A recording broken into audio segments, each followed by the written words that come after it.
परिच्छेद 6। श्यामपुकुर में प्राण कृष्ण के मकान पर श्री रामकृष्ण।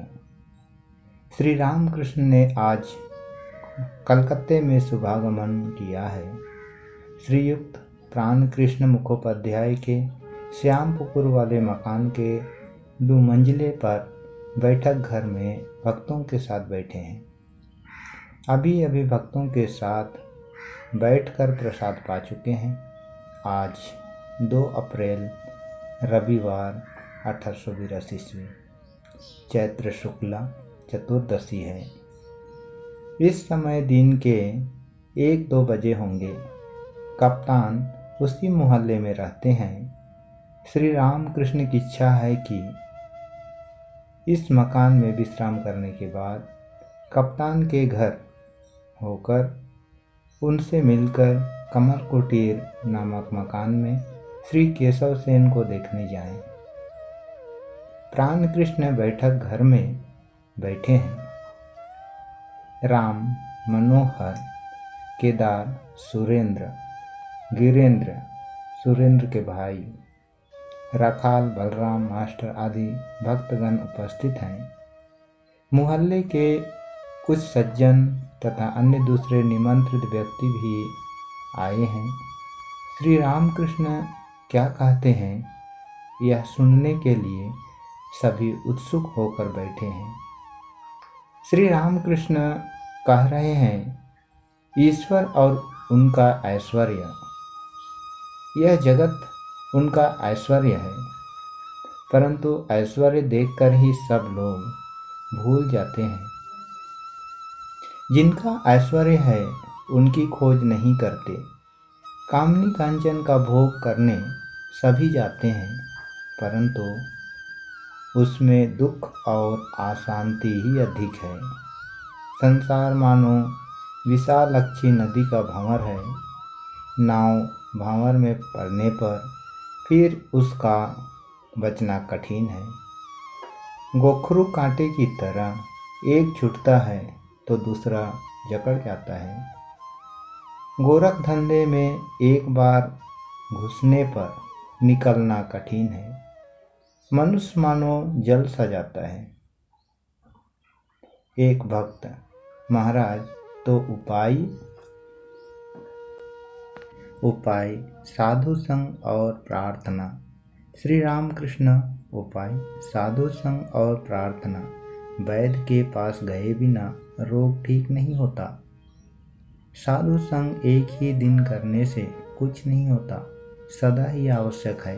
रोग लगा ही है, फिर वैद्य के पास बिना रहे नाड़ी ज्ञान नहीं होता, साथ साथ घूमना पड़ता है।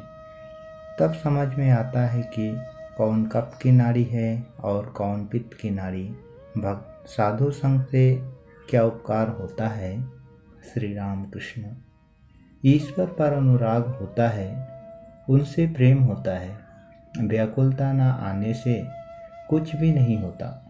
साधु संग करते करते ईश्वर के लिए प्राण व्याकुल होता है। जिस प्रकार घर में कोई अस्वस्थ होने पर मन सदा ही चिंतित रहता है, और यदि किसी की नौकरी छूट जाती है तो वह जिस प्रकार ऑफिस में घूमता रहता है, व्याकुल होता रहता है, उसी प्रकार यदि किसी ऑफिस में उसे जवाब मिलता है कि कोई काम नहीं है, तो फिर दूसरे दिन आकर पूछता है, क्या आज कोई जगह खाली हुई। एक और उपाय है, व्याकुल होकर प्रार्थना करना। ईश्वर अपने हैं, उनसे कहना पड़ता है, तुम कैसे हो, दर्शन दो। दर्शन देना ही होगा। तुमने मुझे पैदा क्यों किया। सिखों ने कहा था, ईश्वर दयामय है। मैंने उनसे कहा था, दयामय क्यों कहूँ। उन्होंने हमें पैदा किया है। यदि वे ऐसा करें जिससे हमारा मंगल हो, तो इसमें आश्चर्य क्या है। माँ बाप बच्चों का पालन करेंगे ही, इसमें फिर दया की क्या बात है। यह तो कहना ही होगा। इसलिए उन पर जबरदस्ती करके उनसे प्रार्थना स्वीकार करानी होगी। वे हमारी माँ और हमारे बाप जो हैं।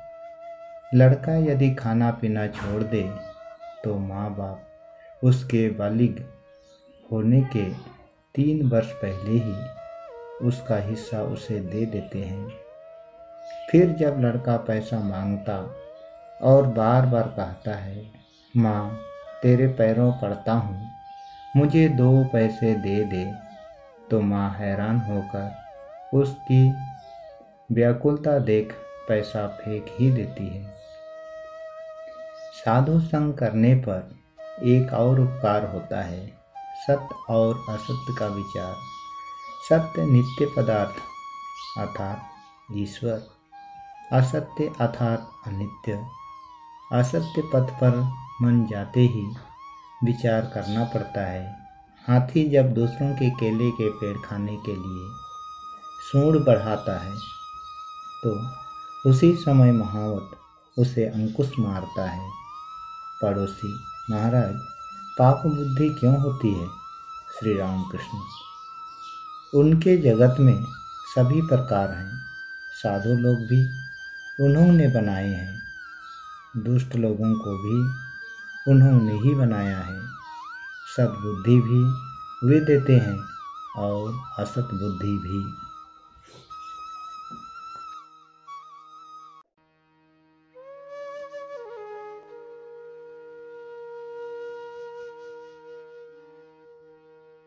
पाप की जिम्मेदारी और कर्मफल। पड़ोसी, तो क्या पाप करने पर हमारी कोई जिम्मेदारी नहीं है? श्री राम कृष्ण। ईश्वर का नियम है कि पाप करने पर उसका फल भोगना पड़ेगा। मिर्च खाने पर क्या तीखा ना लगेगा? सेजो बाबू ने अपनी जवानी में बहुत कुछ किया था, इसलिए मरते समय उन्हें अनेक प्रकार के रोग हुए। कम उम्र में इतना पता नहीं चलता। काली बाड़ी में भोजन पकाने के लिए सुंदर वन की लकड़ी रहती है। वह गीली लकड़ी पहले पहल अच्छी जलती है। उस समय मालूम भी नहीं होता कि इसके अंदर जल है। लकड़ी का जलना समाप्त होते समय सारा जल पीछे की ओर आ जाता है और पैंच पौंच करके चूल्हे की आग बुझा देता है। इसलिए काम, क्रोध, लोभ इन सब से सावधान रहना चाहिए। देखो ना, हनुमान ने क्रोध में लंका जला दी थी। अंत में ख्याल आया अशोक वन में सीता है, तब सटपटाने लगे कि कहीं सीता का कुछ ना हो जाए। पड़ोसी, तो ईश्वर ने दुष्ट लोगों को बनाया ही क्यों? श्री राम कृष्ण। उनकी इच्छा, उनकी लीला, उनकी माया में विद्या भी है, अविद्या भी। अंधकार की भी आवश्यकता है। अंधकार रहने पर प्रकाश की महिमा और भी अधिक प्रकट होती है। काम, क्रोध, लोभ आदि खराब चीज तो अवश्य है, परंतु उन्होंने ये दिए क्यों? दिए महान व्यक्तियों को तैयार करने के लिए। मनुष्य इंद्रियों पर विजय प्राप्त करने से महान होता है। जितेंद्रिय क्या नहीं कर सकता? उनकी कृपा से उसे ईश्वर प्राप्ति तक हो सकती है। फिर दूसरी ओर देखो, काम से उनकी सृष्टि की लीला चल रही है। दुष्ट लोगों की भी आवश्यकता है। एक गांव के लोग बहुत उदंड हो गए थे। उस समय वहां गोलोक चौधरी को भेज दिया गया। उसके नाम से लोग कांपने लगे। इतना कठोर शासन था उसका। अतएव अच्छे बुरे सभी तरह के लोग चाहिए। सीता जी बोली, राम अयोध्या में यदि सभी सुंदर महल होते तो कैसा अच्छा होता। मैं देख रही हूँ अनेक मकान टूट गए हैं, कुछ पुराने हो गए हैं। श्री राम बोले, सीता, यदि सभी मकान सुंदर हो तो मिस्त्री लोग क्या करेंगे। सभी हंस पड़े। ईश्वर ने सभी प्रकार के पदार्थ बनाए हैं, अच्छे पेड़, विषैले पेड़ और व्यर्थ के पौधे भी। जानवरों में भले बुरे सभी हैं, बाघ, शेर, सांप सभी हैं। संसार में भी ईश्वर प्राप्ति होती है, सभी की मुक्ति होगी। पड़ोसी, महाराज, संसार में रहकर क्या भगवान को प्राप्त किया जा सकता है। श्री राम कृष्ण, अवश्य किया जा सकता है, परंतु जैसा कहा, साधु संग और सदा प्रार्थना करनी पड़ती है। उनके पास रोना चाहिए। मन का सभी मैल धुल जाने पर उनका दर्शन होता है। मन मानो मिट्टी से लिपटी हुई एक लोहे की सुई है। ईश्वर है चुंबक। मिट्टी रहते चुंबक के साथ संयोग नहीं होता। रोते रोते सुई की मिट्टी धुल जाती है। सुई की मिट्टी अर्थात काम, क्रोध, लोभ, पाप बुद्धि, विषय बुद्धि आदि। मिट्टी धुल जाने पर सुई को चुंबक खींच लेगा, अर्थात ईश्वर दर्शन होगा।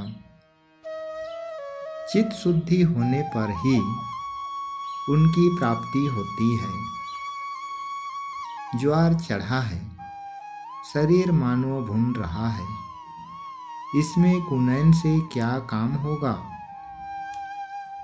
संसार में ईश्वर लाभ होगा क्यों नहीं। वही साधु संग, रो रो कर प्रार्थना, बीच बीच में निर्जनवास, चारों ओर कटघरा लगाए बिना रास्ते के पौधों को गाय बकरियां खा जाती है। पड़ोसी, तो फिर जो लोग संसार में हैं उनकी भी मुक्ति होगी। श्री राम कृष्ण, सभी की मुक्ति होगी, परंतु गुरु के उपदेश के अनुसार चलना पड़ता है। टेढ़े रास्ते से जाने पर फिर सीधे रास्ते पर आने में कष्ट होगा। मुक्ति बहुत देर में होती है, शायद इस जन्म में ना भी हो, फिर संभव है अनेक जन्मों के पश्चात हो। जनक आदि ने संसार में भी कर्म किया था। ईश्वर को सिर पर रखकर काम करते थे। नाचने वाली जिस प्रकार सिर पर बर्तन रखकर नाचती है, और पश्चिम की औरतों को नहीं देखा, सिर पर जल का घड़ा लेकर हंस हंस कर बातें करती हुई जाती है। पड़ोसी, आपने गुरुपदेश के बारे में बताया, पर गुरु कैसे प्राप्त करूं। श्री राम कृष्ण, हर एक गुरु नहीं हो सकता। कीमती सहतीर पानी में स्वयं भी बहता हुआ चला जाता है और अनेक जीव जंतु भी उस पर चढ़कर जा सकते हैं, पर मामूली लकड़ी पर चढ़ने से लकड़ी भी डूब जाती है और जो चढ़ता है वह भी डूब जाता है। इसलिए ईश्वर युग युग में लोक शिक्षा के लिए गुरु रूप में स्वयं अवतीर्ण होते हैं। सच्चिदानंद ही गुरु है। ज्ञान किसे कहते हैं और मैं कौन हूँ। ईश्वर ही करता है और सब आकर्ता, इसी का नाम ज्ञान है। मैं आकर्ता उनके हाथ का यंत्र हूँ, इसलिए मैं कहता हूँ, माँ तुम यंत्री हो, मैं यंत्र हूँ। तुम घरवाली हो, मैं घर हूँ। मैं गाड़ी हूँ, तुम इंजीनियर हो। जैसा चलाती हो वैसा चलता हूँ, जैसा कराती हो वैसा करता हूँ, जैसा बुलवाती हो वैसा बोलता हूँ। ना हम तू है।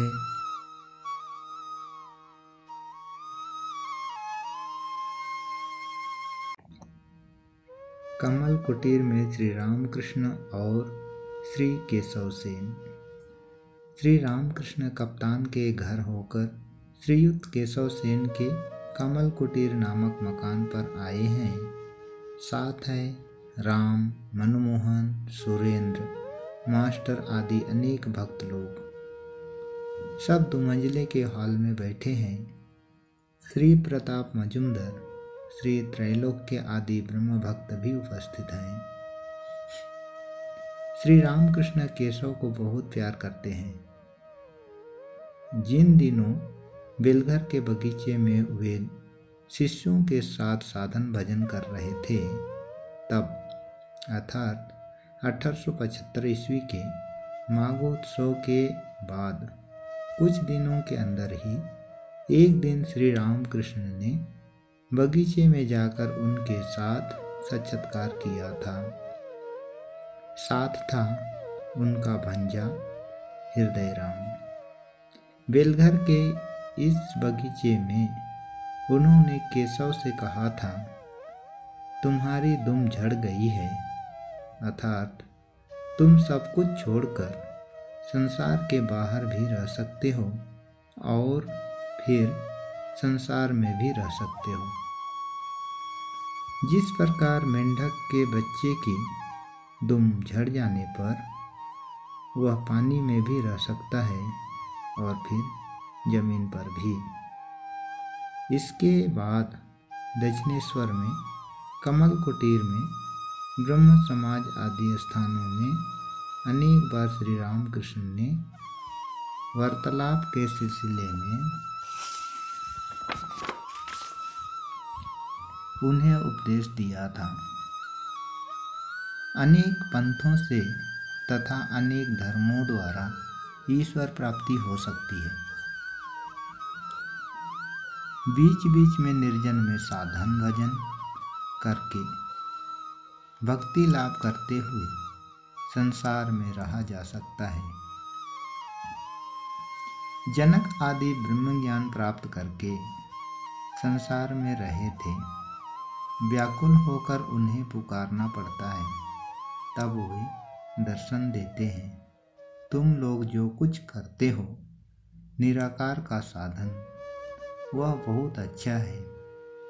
ब्रह्म ज्ञान होने पर ठीक अनुभव करोगे कि ईश्वर सत्य है और सब अनित्य, ब्रह्म सत्य है, जगत मिथ्या है। सनातन हिंदू धर्म में साकार निराकार दोनों ही माने गए हैं।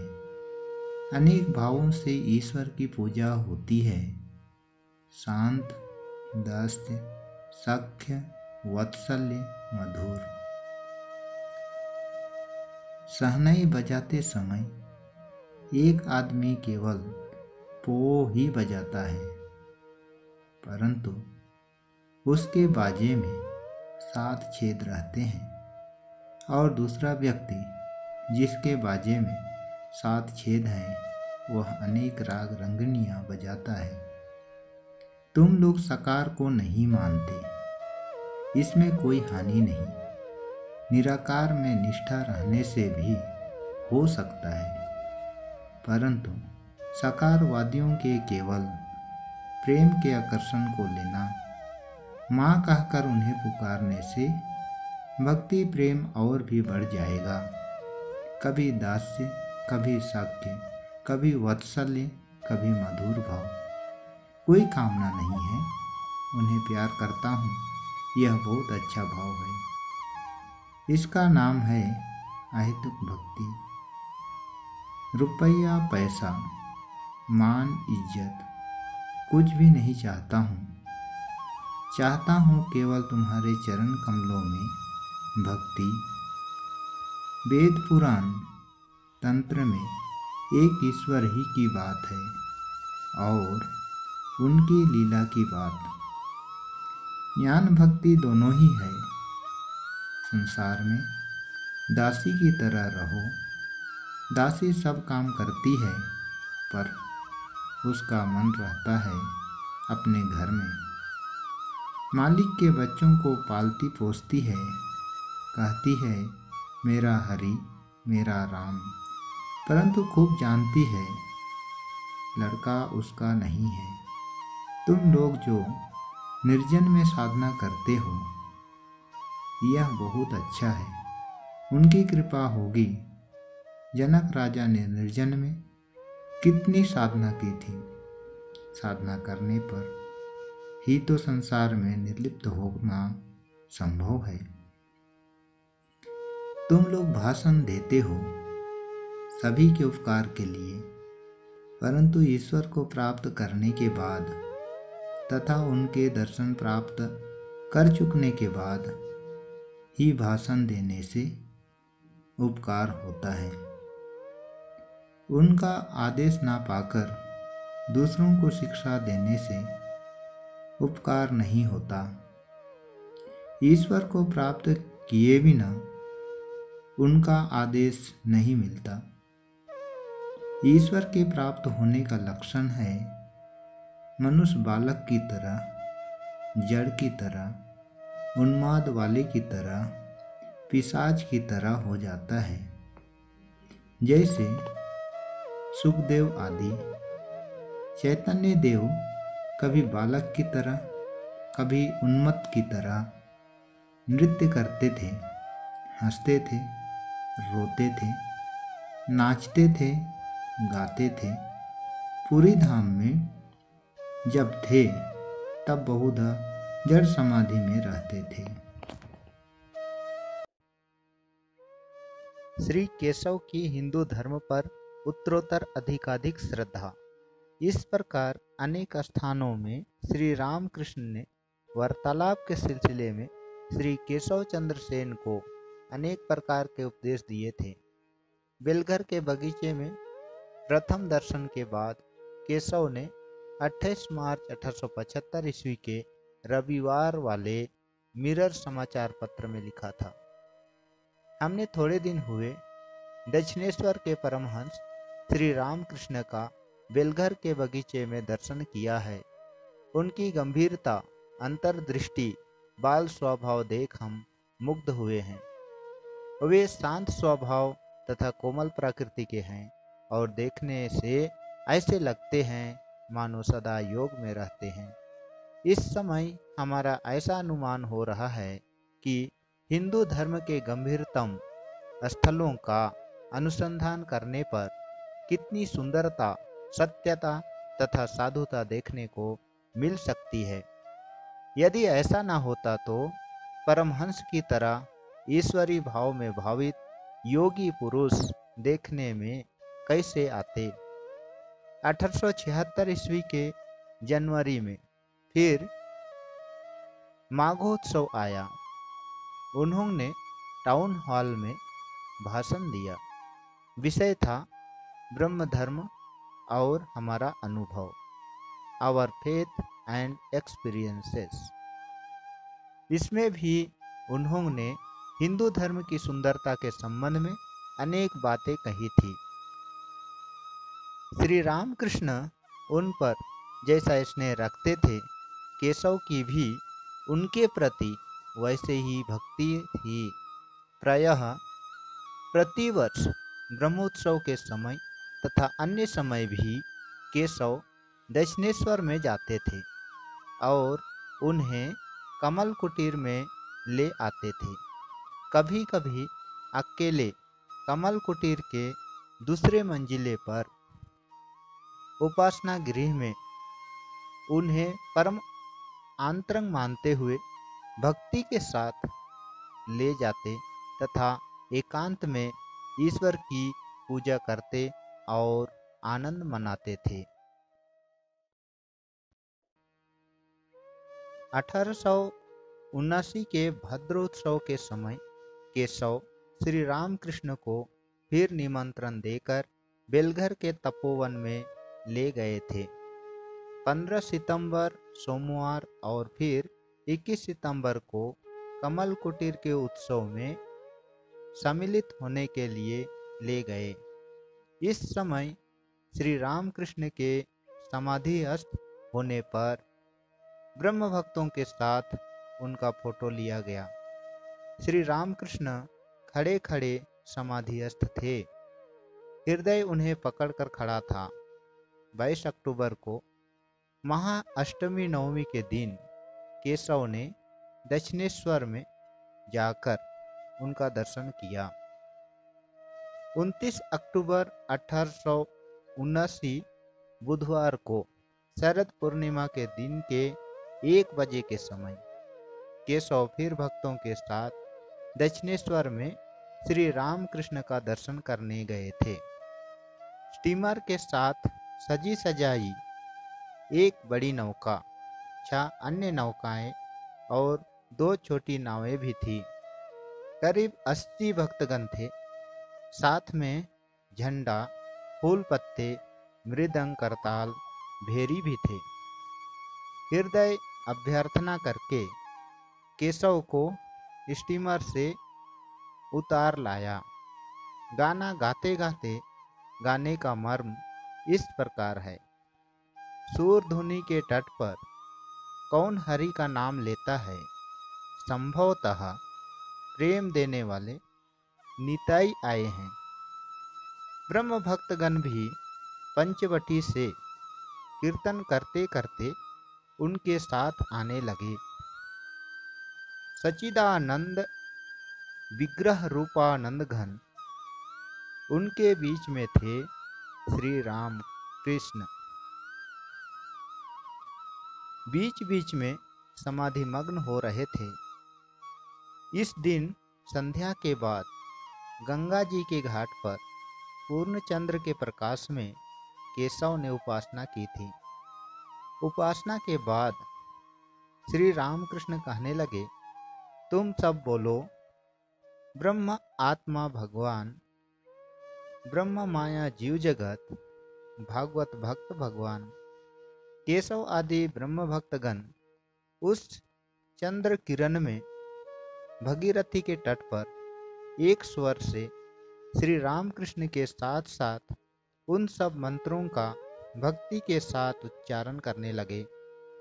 श्री रामकृष्ण फिर जब बोले, बोलो गुरु कृष्ण वैष्णव, तो केशव ने आनंद से हंसते हंसते कहा, महाराज, इस समय इतनी दूर नहीं। यदि हम गुरु कृष्ण वैष्णव कहे तो लोग हमें कट्टरपंथी कहेंगे। श्री रामकृष्ण भी हंसने लगे और बोले, अच्छा, तुम ब्रह्म लोग जहाँ तक कह सको उतना ही कहो। कुछ दिनों बाद 13 नवंबर 1879 ईस्वी को श्री काली पूजा के बाद राम, मनमोहन और गोपाल मित्र ने दक्षिणेश्वर में श्री रामकृष्ण का प्रथम दर्शन किया। 1880 में एक दिन ग्रीष्म काल में राम और मनमोहन कमल कुटीर में केशव के साथ साक्षात्कार करने आए थे। उनकी यह जानने की प्रबल इच्छा हुई कि केशव बाबू की श्री रामकृष्ण के संबंध में क्या राय है।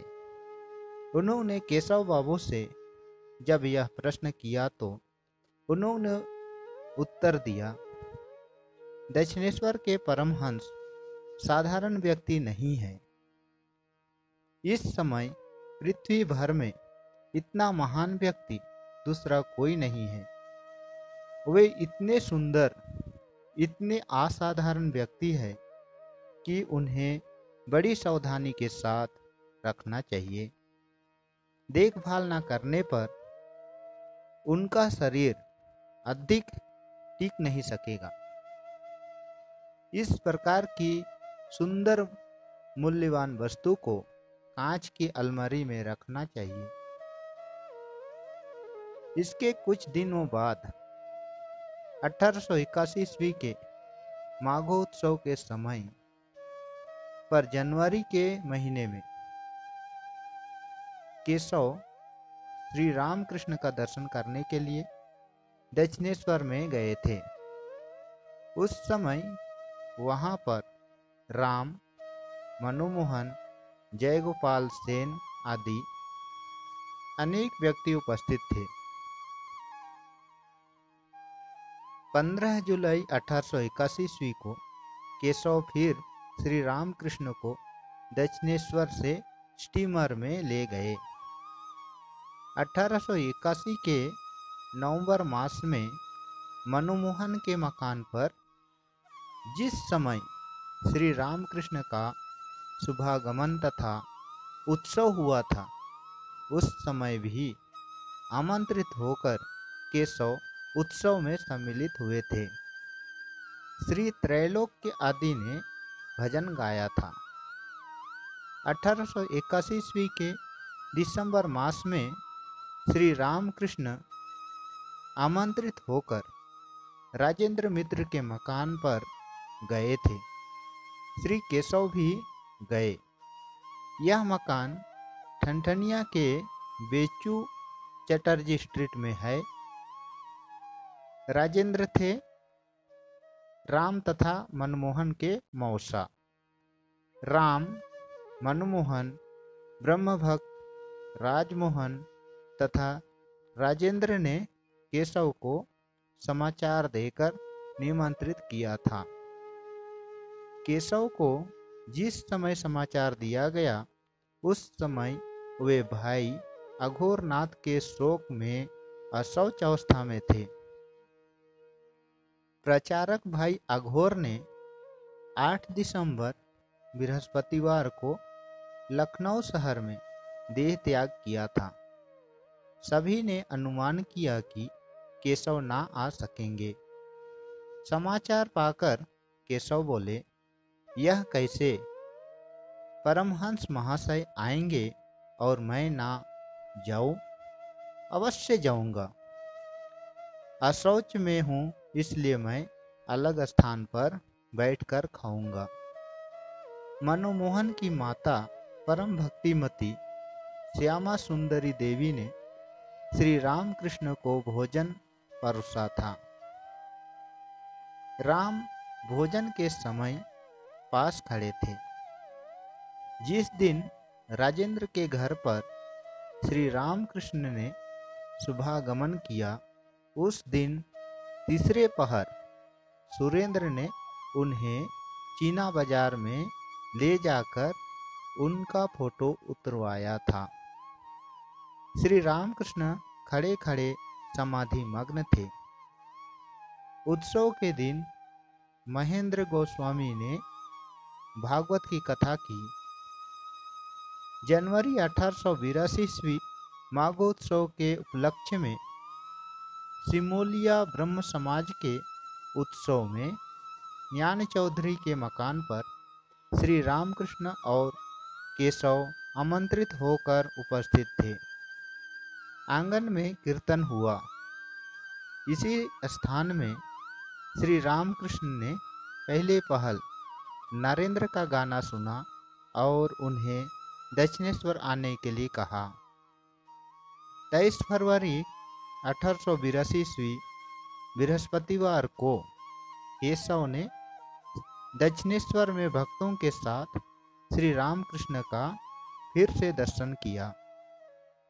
उनके साथ थे अमेरिकन पादरी जोसेफ कुक तथा कुमारी पिगाट।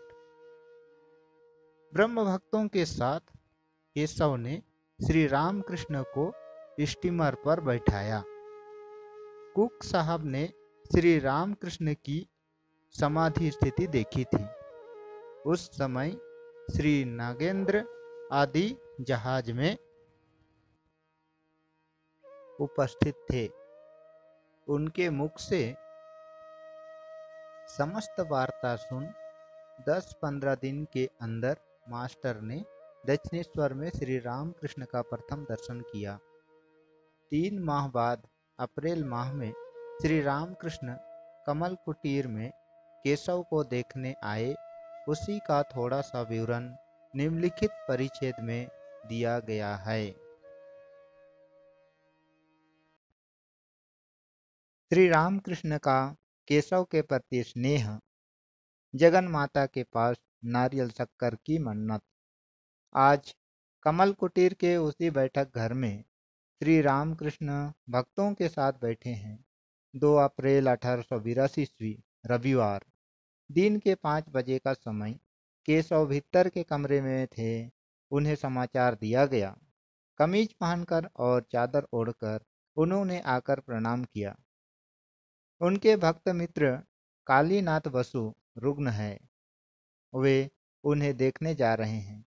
श्री रामकृष्ण आए हैं, इसलिए केशव नहीं जा सके। श्री रामकृष्ण कह रहे हैं, तुम्हें बहुत काम रहता है, फिर अखबार में भी लिखना पड़ता है।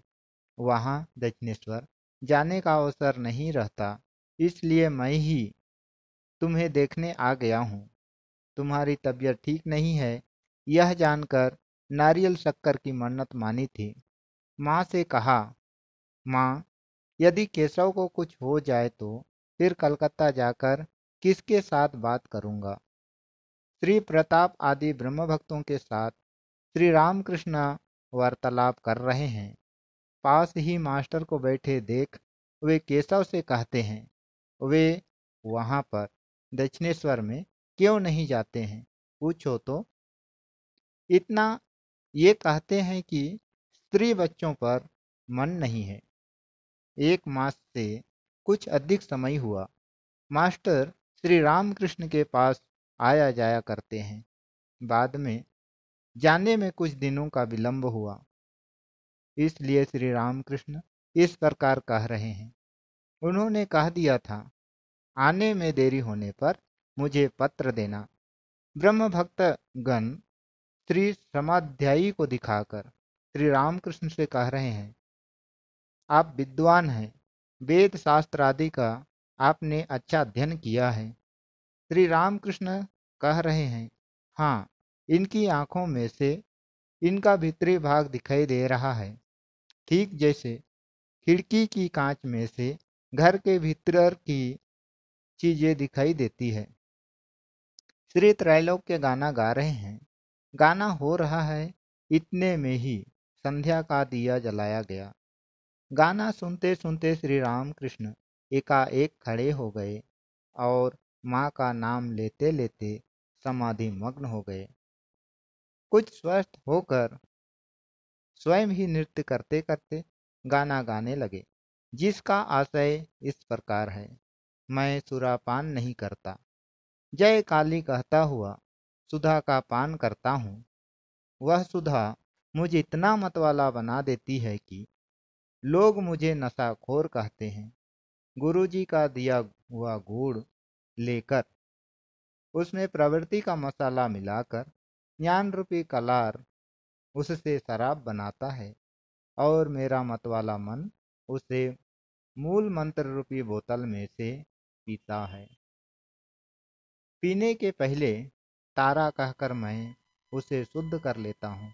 राम प्रसाद कहता है कि ऐसी शराब पीने पर धर्म अर्थ आदि चतुर्वर्ग की प्राप्ति होती है। श्री केशव को श्री रामकृष्ण स्नेहपूर्ण नेत्रों से देख रहे हैं, मानो अपने निजी हैं और मानो भयभीत हो रहे हैं कि कहीं केशव किसी दूसरे के अर्थात संसार के ना बन जाएं। उनकी ओर ताकते हुए श्री रामकृष्ण ने फिर गाना प्रारंभ किया, जिसका भावार्थ इस प्रकार का है, बात करने से भी डरती हूँ, ना करने से भी डरती हूँ। हे राधे, मन में संदेह होता है कि कहीं तुम जैसे निधि को गंवा न बैठूं। हम तुम्हें वह मंत्र बतलाती है जिससे हम विपत्ति से पार हो गई है और जो लोगों को भी विपत्ति से पार कर देता है। अब तुम्हारी जैसी इच्छा, अर्थात सब कुछ छोड़ भगवान को पुकारो, वे ही सत्य हैं और सब अनित्य हैं। उन्हें प्राप्त किए बिना कुछ भी ना होगा, यही महामंत्र है। फिर बैठकर भक्तों के साथ वार्तालाप कर रहे हैं। उनके लिए जलपान की तैयारी हो रही है। हॉल के एक कोने में एक ब्रह्म भक्त पियानो बजा रहे हैं। श्री रामकृष्ण प्रसन्न बदन हो बालक की तरह पियानो के पास खड़े होकर देख रहे हैं। थोड़ी देर बाद उन्हें अंतःपुर में ले जाया गया। वहाँ वे जलपान करेंगे और महिलाएं उन्हें प्रणाम करेंगी। श्री रामकृष्ण का जलपान समाप्त हुआ। अब वे गाड़ी में बैठे। ब्रह्म भक्तगण सभी गाड़ी के पास खड़े हैं। कमल कुटीर से गाड़ी दक्षिणेश्वर की ओर चली।